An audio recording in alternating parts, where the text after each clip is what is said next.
Check, check, check, check, check, check, check, check. Check, check, check, check, check, check, check, check. Okay, cool. All right, so you good to go?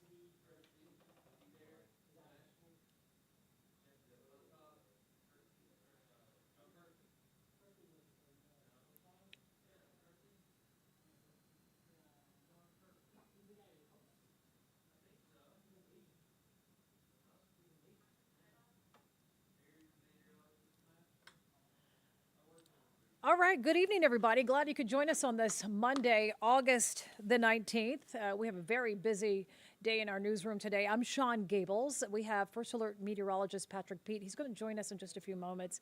Has some good news about a cool down, but we'll get to that after we talk about what is obviously the big story today. And if you're unless you're living under a rock, every single cable, local, national news outlet is in Chicago. Let's take you there. Let me get those pictures up where we are following the Democratic National Convention. And I believe I'm going to ask for my producer to come over because I am looking for Chicago on our router. It was up here and now it's gone. Can we get it back in there for us? The router for Chicago, it was up on our system, and it's disappeared all of a sudden. Bear with me. I'm in oh, come on over here. Josh is our producer. Say hi, Josh. Say hi to everybody. Okay, So I'm looking for Chicago. It was. I know what it is. Okay. What's going on? Because this went up, Atlanta, but I need to have Patrick Peets come over here to help me with our system. I don't have my glasses on, but do you see RIM 15 over here? RIM 15? Yeah, it should be one of these. Should say RIM 15. Nope. None of them say RIM 15. Okay. There's RIM 15. Did you do this, Patrick, by the way? I had to. There we go. Let's go to it. Patrick, I don't know what you did, but we now have it. So let me get you focused on what's happening here in Chicago. This is a live look. All eyes are on Chicago. Atlanta News first political reporter Doug Reardon. He is at the Democratic National Convention. Today is day one. And there's a lot of speakers already speaking on the podium as the DNC kicks off in Chicago. Tonight's big speakers will include a primetime speech from President Joe Biden. Former Secretary of State Hillary Clinton also set to speak. She's going to really hone in on supporting the party's historic presidential nominee, Kamala Harris, and her running mate, Tim Walz. So we are expecting also to hear from Dr. First Lady Jill Biden. We're going to follow this closely both on Atlanta News First and on Peachtree TV tonight. But also, real quickly, if you just take a look at this, just a couple of images that we're going to show you that's happening in Chicago. And again, as I mentioned, this is day one of the conference. Atlanta News First is your #1 source for all things happening at the DNC, by the way. So take a look. More than 200 content creators have been credentialed to engage online creators and influencers. This is very different from many of the political conventions in the past. The Democrats believe that content creators are a key piece to their strategy to meet voters where they are, especially that millennial crowd who is going to be voting for the very first time. So expect to see a lot of DNC coverage on social media by content creators, influencers. TV, radio, and print reporters are not the only ones given access this year. Meanwhile, Chicago police, right now, they are hoping that there will be, they're hoping that they can avoid any standoffs with DNC protesters. So far, we've been checking. 4 people have been arrested after there was a breach at one of the fences near the DNC, according to Chicago police. And again, we're going to continue to monitor this story as the DNC progresses throughout the rest of the week. We know some of the entertainment for tonight's DNC convention will include country singer Mickey Guyton. She is an African-American female country singer, and she will be one of tonight's performers at the DNC along with singer James Taylor. But here is political reporter Doug Reardon with more.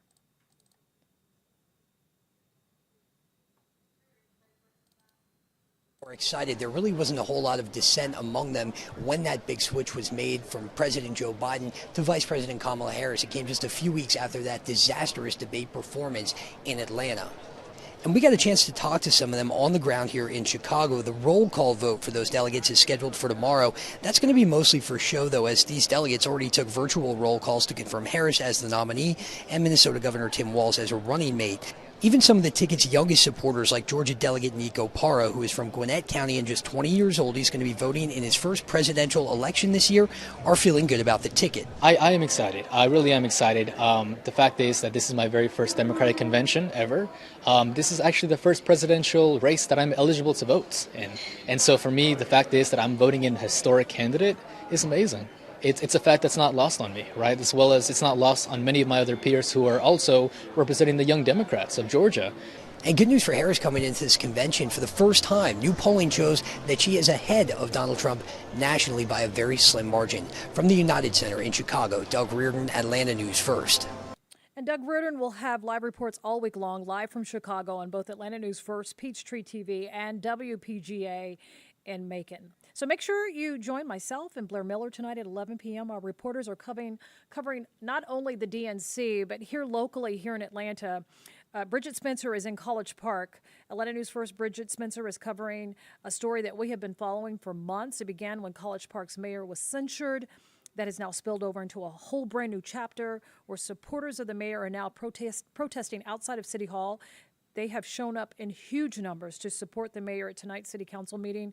We'll have a full report on that tonight at 11 on Atlanta News First. And Atlanta News First, Tori Cooper is one of only a few Atlanta reporters inside the mayor's meeting to celebrate a signing ceremony. According to Tori Cooper, and she's inside at Ground Zero, she has learned some big news for city employees of Atlanta. There will be a pay raise for all employees, including police officers and fire rescue crews.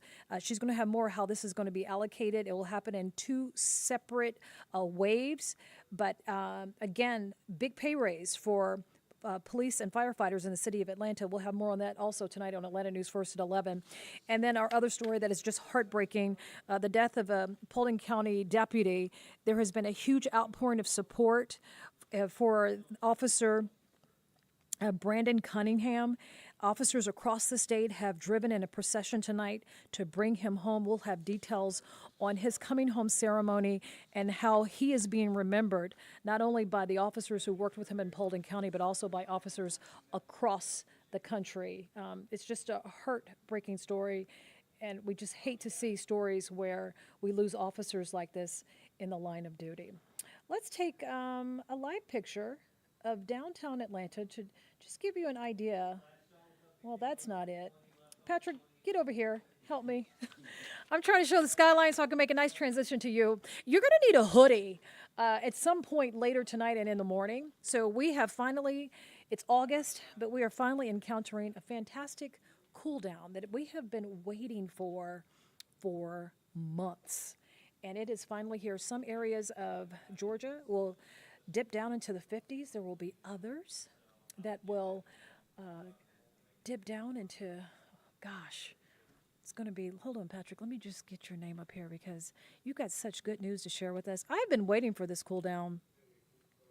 It's a long time coming. It's finally here. Oh, there we are. You ready to come over here and talk about this cool down? It's going to be 60 in some parts, 50 in others. What is Atlanta going to say? It's going to be upper 60s. You going to wear a hoodie? Because that's hoodie weather for me. It's borderline. I think for like 2 hours, it's going to be hoodie weather. And then it goes back to the inferno.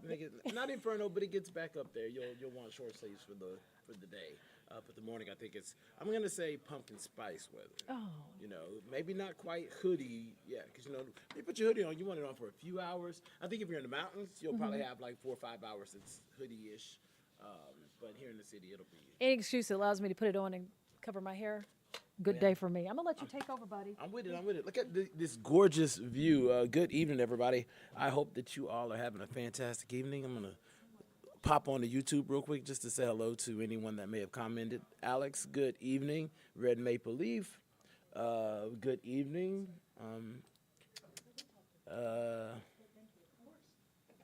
She said what she said, Red Maple Leaf. You can, you know, interpret it however you choose, but, you know, everybody's opinions. What she said was factual. You know, our agenda here is to tell you both sides of the news, and, you know, you develop your own opinion like you did in the comments. Good evening. Let's talk about this forecast, because that is something that is not up for debate. It's up to the interpretation of me. And it's looking pretty good. We have a gorgeous sky view out there. Temperatures are fairly comfortable across most of the region. I actually just walked to Jimmy John's just now to grab a sandwich, and I was enjoying what I was feeling. Dew points in the low 60s, a nice little breeze out of the northwest at about 12, and it's 84 degrees, so really not a whole lot to complain about this time of year.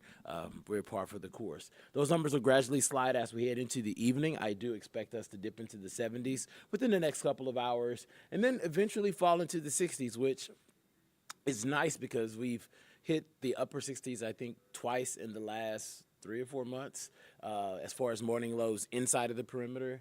I know a lot of the suburbs have done that, but it's going to be a little bit cooler tonight, so we'll get into the 60s here in the city. The suburbs are going to get into the low to mid 60s, and then even some folks in the North Georgia mountains starting off the day in the 50s. I'm looking at you out in Helen, Lake Raven area. We're talking about upper 50s to kickstart the day. Really just a gorgeous start to your Tuesday, and I actually think Tuesday will be the best day in the forecast. We'll see those lower dew points build in through the overnight and into the start of the day tomorrow. Tomorrow will be the driest from the perspective of those dew points. And there's a lot of sunshine out there, and it's going to be gorgeous. So I think it's going to be a green light to get out and about. As far as rain chances are concerned, there's just not a whole lot to talk about there, which is good news. I think Thursday we could see some spotty showers, maybe a stray rumble. The models are trying to pick up on that along in south of I-20. That's still days away, so we'll pinpoint that a little bit later, but just put a pin in that. Some spotty showers look likely on Thursday. Here's how we get through the day tomorrow. Not much to see on First Alert satellite radar forecast. There will just be some passing clouds here or there. I think the bigger story is just going to be how nice it feels outside. Spending the bulk of the day in the mid 80s, low to mid 80s. It is going to be fantastic. I'm going to try to get an outdoor run before I come to work. I recommend that you do the same as well. If you're going to check out the Braves tomorrow night, they're taking on the Phillies. This is a good night to take the kids to the ballpark. I mean, it doesn't get any better than this type of weather. Temperatures falling into the lower 70s as the game's wrapping up and folks are trying to get out and get home, maybe grab a bite to eat.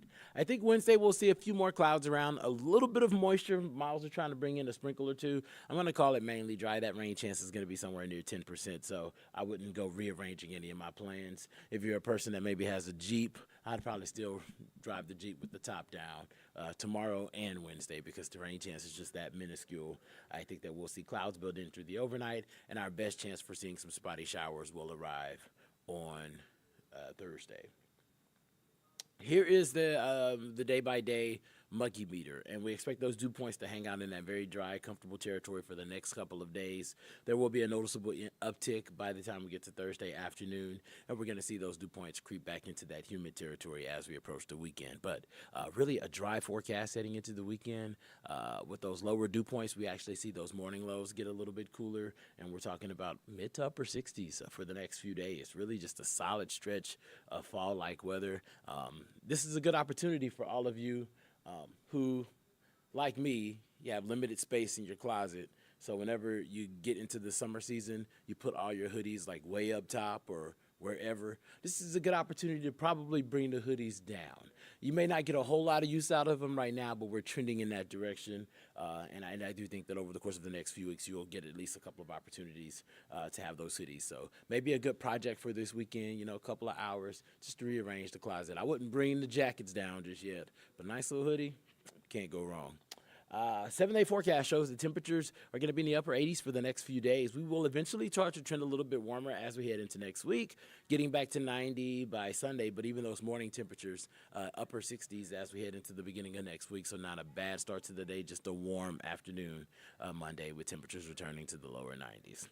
Also keeping an eye on Hurricane Ernesto. It is racing off towards the north and east, bypassing Nova Scotia, Newfoundland, and really just going to be a maritime issue as we head through the next couple of days. So I always say that I'm going to keep you for a good time, not a long time, and I'm not going to break that tonight. Here's that 7-day forecast for everyone else who just wanted a bigger, brighter look at it, maybe a little bit longer. We are obviously covering the DNC. We have a reporter on our political reporter on the ground there, looking for anything that may become breaking news as far as the Biden speech, Jill Arjo's, I believe former Secretary of State Hillary Clinton speaks tonight. We'll be getting all that together, wrapping that up in a nice bow for all of you who don't have 3 hours to sit around and watch this. We have a team of people here that's going to do that and get the best nuggets out, and we'll give you some sort of we call it a package. We'll package it up for you nice and pretty, and probably something that's only going to be about 2 minutes, and you can just get all the punchlines and whatever from that. So we will leave you to the rest of your evening. Y'all have a fantastic Monday, and I will see y'all in about an hour and 45 minutes on Atlanta News First at 10 on Peachtree TV.